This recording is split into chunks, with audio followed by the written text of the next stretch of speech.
Right. එතකොට මේ අපි දන්න දැන් මේ වෙද්දි ප්‍රධාන රුධිර ඝන වර්ග කීයක් තියෙනවද? රුධිර වර්ග. ප්‍රධාන රුධිර වර්ග 8යි නේ. මොනවද ඒ 8? මොනවද? ඒ වලින් පටන් ගමුකෝ අපි. ඒතර මොනවද එන්නේ? ඒ වල පොසිටිව් එක රීසස් සාධකී තියෙනවද නැද්ද කියන එකත් එක්කලා. හරි. ඒතර ඒ පොසිටිව්. අනික එහෙනම් රීසස් නැත්තම් ඒ නෙගටිව්. ඒ විදිහට B පොසිටිව්. හරි. B negative. නේද? දෙකම තියෙන. AB positive.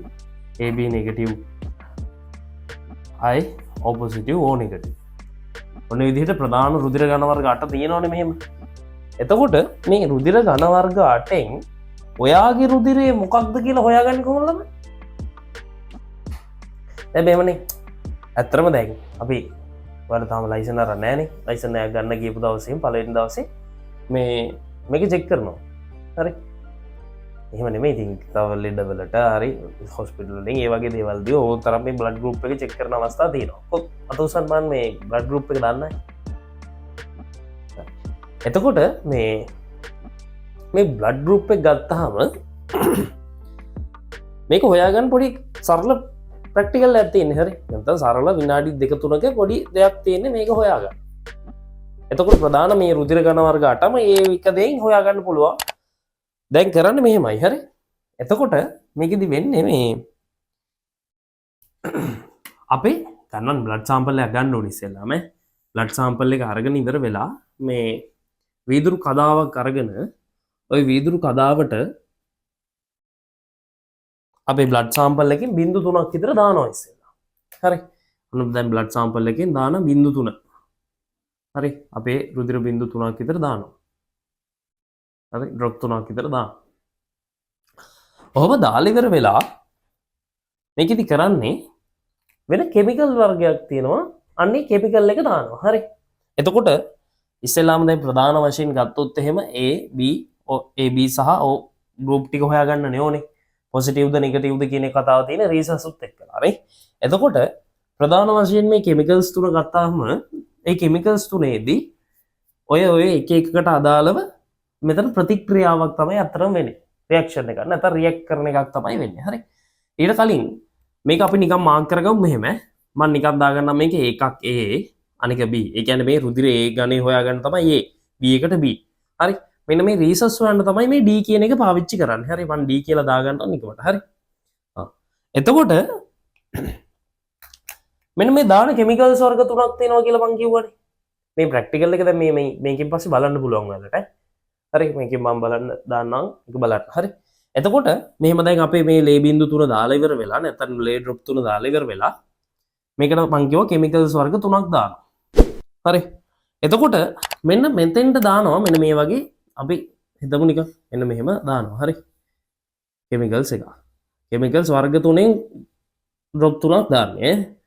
මේකට දාන්නේ ඒ ගාවට දාන්නේ එක කිමිකල් එකක්. ඔන්න ඕකට අපි කියනවා හරි ඇන්ටිබොඩි A කියලා. ඒ කියන්නේ මොනවද? ප්‍රතිදේහ A තියෙන ඩ්‍රොප් එකකින් බිඳුවක් තමයි මෙතෙන්ට දාන්නේ. හරි. ඇන්ටිබොඩි A වලින් තමයි මෙතෙන්ට ඩ්‍රොප් එකක් දාන්නේ. හරි. එතකොට ඒක සාමාන්‍යයෙන් නිල් පාට ගතියක් තමයි තියෙන්නේ. හරි. ඊට පස්සේ මෙතෙන්ටත් තව ඩ්‍රොප් එකක් දානවා. හරි. මං ගාව පාට නැහැ. ඒක ගොඩක් වෙලාවට කහ පාටයි. හරි. ඒක ඇන්ටිබොඩි B. හරි. Antibody B. ඔන්න දැන් මේකට දැම්මා කිමිකල් එක ඇන්ටිබොඩි A මේක ඇන්ටිබොඩි B. හරි. එතකොට දැන් හරි ওই කතාව කියලා මම මෙතෙන්ට කියලා මින්නම්කෝ විස්තරේ. හරි. එතකොට එහෙනම් ඇන්ටිබොඩි A දැම්ම ඇන්ටිබොඩි B දැම්ම මේ බලන්න ලේ බින්දු තුන හොම්මමයි. හරි. මේ දාන්න වෙනම කිමිකල්ස් දෙකක් ඈ. මේකට දැම්ම එකක් මේකට දැම්ම තවත් එකක්. හරි. මෙන්න මෙතෙන්ට දානවා තව කිමිකල් එකක්. හරි. ඕකට අපි කියනවා ඇන්ටිබොඩි D කියලා තමයි කියන්නේ. හරි. එතකොට සාමාන්‍යයෙන් ඒක නිකන් සුදු පාටට හුරු පාටක් තමයි තියෙන්නේ. හරි. එතකොට මේ ඔය ඇන්ටිබොඩි D කියන එක දානවා. මෙන්න මෙහෙම දැන් අපේ තියෙන ඩ්‍රොප් එකට එහා පැත්තෙන් දාන්නත් පුළුවන් නැත්නම් ඩ්‍රොප් එක උඩටම දාන්නත් පුළුවන්. එහෙම ගැටලුවක් නැහැ. හරි. එතකොට දැන් මෙහෙම මේ කිමිකල් වර්ග තුන දැමීමේ පරමාර්ථය මොකක්ද? මොකටද දාන්නේ? දාන්නේ මෙන්න මෙහෙමයි. හරි. දැන් මෙන්න මේ A කියන බ්ලඩ් ගෲප් එක කියලා නිකන් හිතමු මෙතන දැන් දාලා තියෙන ලේ බින්දුවේ A කියන එක්කෙනා තියනවා කියලා හිතමුකෝ අපි. A කියන එක තියනවා කියලා හිතමු. ඔන්න A කියන එක්කෙනා මේකේ ඉන්නවා නම් හරි අපි දැම්මනේ මේකේ මොනවද ඇන්ටිබොඩි A කියන එක. ඇන්ටිබොඩි Aත් එක්කලා අපේ රුධිර ගණයේ තියෙන ඒ ප්‍රතික්‍රියාවක් වෙනවා. අන්නේ ප්‍රතික්‍රියාව වුණයින් පස්සේ අපිට හොයාගන්න පුළුවන් නිකන් චූටි ඩොට් වගේ එකක් මේකේ හැදෙනවා. හරි. එහෙනම් මේක දාන්න එහෙනම් B හොයාගන්න. මේ D මොකටද දාන්නේ? මෙන්න මේ D එක හොයාගන්නේ නැත්නම් මේ D එක දාන්නේ මොනවටද? රීසස් සාධකයේ හොයාගන්න. පැහැදිලිද කියන කතාව?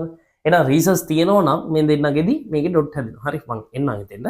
දැන් මෙහෙම ඩොට් තුන දැම්මනේ කෙමිකල්ස් වර්ග තුන. දාලා ඉවරලා ඔය දෙක චුට්ටක් කලවම් කරනවා. හරි. දැන් ඕක ප්‍රැක්ටිස් එක තියෙනවා නම් ඔය විදුරු කදාවම අල්ලලා මෙහෙම හොලෝලා ඕක මික්ස් කරගන්නත් පුළුවන්. නැත්තම් අපිට කවර් ස්ලිප් තියෙන්නේ ළමයි. හරි.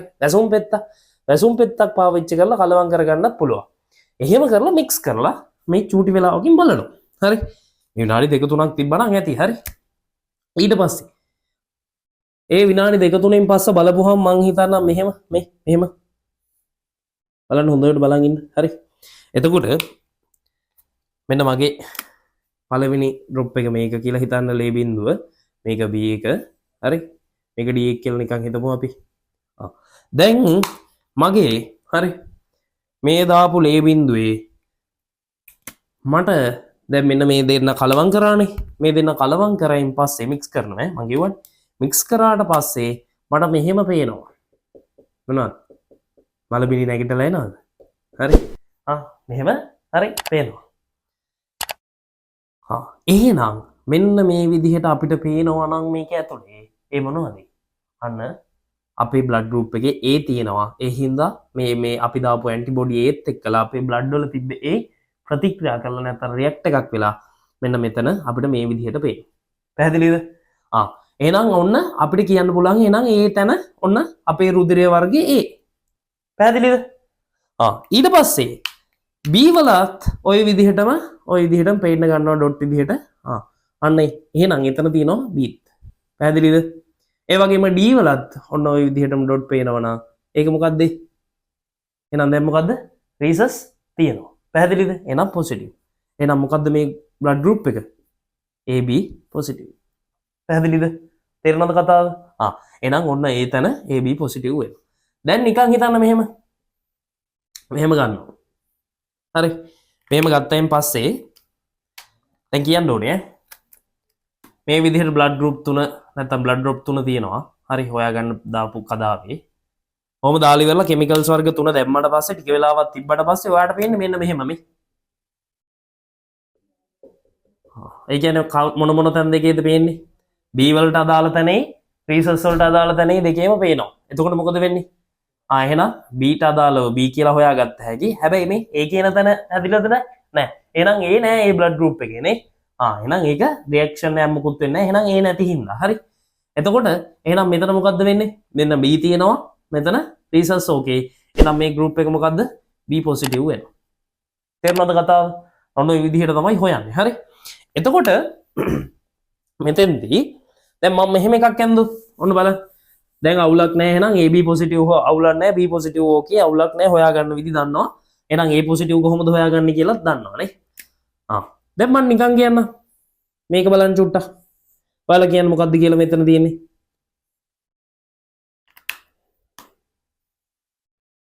ඔන්න බ්ලඩ් ගෲප් 3 නැත්නම් ඩ්‍රොප් 3 හරි.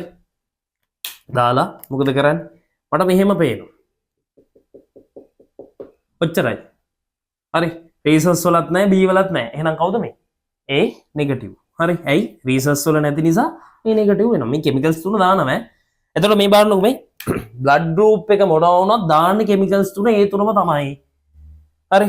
බ්ලඩ් ගෲප් තුන වෙනස් කරලා තමයි තියෙන්නේ. පැහැදිලිද කතාව? ඒ කෙමිකල්ස් තුනම දානවා සැබේ. හරි. ඊට පස්සේ දැන් මෙහෙම හිතමු. මෙහෙම දාලා ඉවර වෙලා හරි. මේ තියෙනවා අපේ බිඳු 3. හරි. ඒකේ මට මෙන්න මෙතන විතරයි පේන්නේ මේ. කවුද? කියන්න බෑ. A වලවත් B වලවත් නැහැ. එහෙනම් කවුද? රීසස් වල ඕකේ අවුලක් නැහැ. එහෙනම් මොකද්ද? O positive. තේරුණාද කතාව? එහෙනම් O හොයන්නේ AB කියන තැන් දෙකේම මොකුත් නැහැ. හැබැයි D කියලා දාපු තැන මොනවද තියෙනවද? හැදිලා තියෙනවා. හරි. පොඩි ඩොට්. එහෙනම් ඒක ඔපොසිට්. ওই විදිහට තමයි ළමයි මේ ওই රුධිර වර්ගය මොකක්ද කියලා ශනිකව හොයාගන්න. එතකොට මෙන්න මේ මේක දැන් වෙන විදිහ කරන විදිහනේ මේ කිව්වේ හරි මේ කිව්වේ කරන ප්‍රොසෙස් එක කොහොමද කරන්න කියන එක දැන් මෙතනින් එහාට ඔයාලට බලා ගන්න පුළුවන් වීඩියෝ එකක් විදිහට මේක ප්‍රායෝගිකව කරන විදිහ අනිවාර්යෙන් බලන්න ඒක ප්‍රායෝගිකව කරන විදිහ මෙතන ඉඳන් තියෙනවා හරි එහෙනම් බලන්න එහෙනම් ওই ටික තමයි රුධිර වර්ග ටික එතකොට ඒ අදාළව රුධිර ගණනට අදාළව ඔබ හොයාගන්න විදිහ ගැන තමයි මම කතා කරේ ඒතර කෙමිකල්ස් උනේ ওই විදිහට හොයාගන්න පැහැදිලිද right